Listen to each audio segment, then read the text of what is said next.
Mes chers amis, donnons de la tzedaka. Et pendant qu'on remercie Akadosh Baruch Hu pour tous les otages qui ont déjà été libérés, nous prions Akadosh Baruch Hu pour que le reste des otages soient libérés, pour le succès de nos soldats et pour que nous soyons déjà tous libérés de notre prison, de prison de Galout. Alors vous posez la question, c'est quoi cette musique? C'est quoi la musique de Samar Samar, musique de mariage?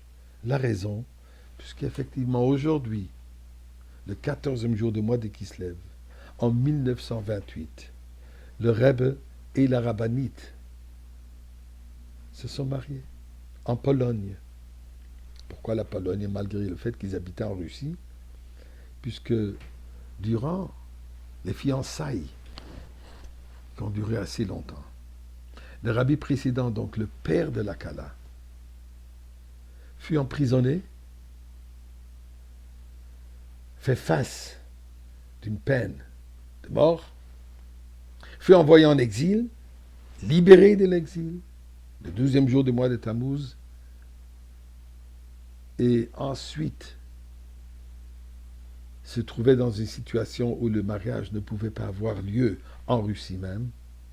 Il fallait qu'il déménage le mariage en Pologne, ce qu'ils appellent aujourd'hui Destination Wedding.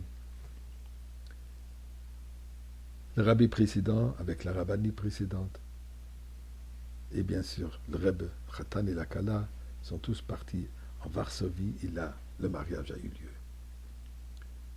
À ce moment, le monde entier a reconnu et entendu de ce courage extraordinaire que le rabbi précédent a eu contre les forces soviétiques, communistes. Et tout cela pour sauvegarder la flamme juive en Russie. Le respect pour lui est extraordinaire et ceci s'est manifesté par le fait que tellement des grands Talmidei Chachamim, des tzadikim, des rebbes et des figures de la communauté juive sont venus participer à ce mariage. Malheureusement, les parents du rabbi n'ont pas pu venir. Le gouvernement soviétique ne leur a pas donné la permission de quitter. Mais malgré cela, chez eux à la maison, dans la ville de Dniepropetrovsk, ou comme ça s'appelait à Kitrineslav, il y avait un grand fête de mariage. La communauté s'est réunie. La joie était extraordinaire, malgré la grande douleur de ne pas pouvoir physiquement être présent au mariage de leurs enfants. Durant avant d'aller à la choupa, le rabbi précédent, le père de la Kala, annonçait. C'est une tradition que les âmes des ancêtres des mariés viennent participer à leur célébration de mariage.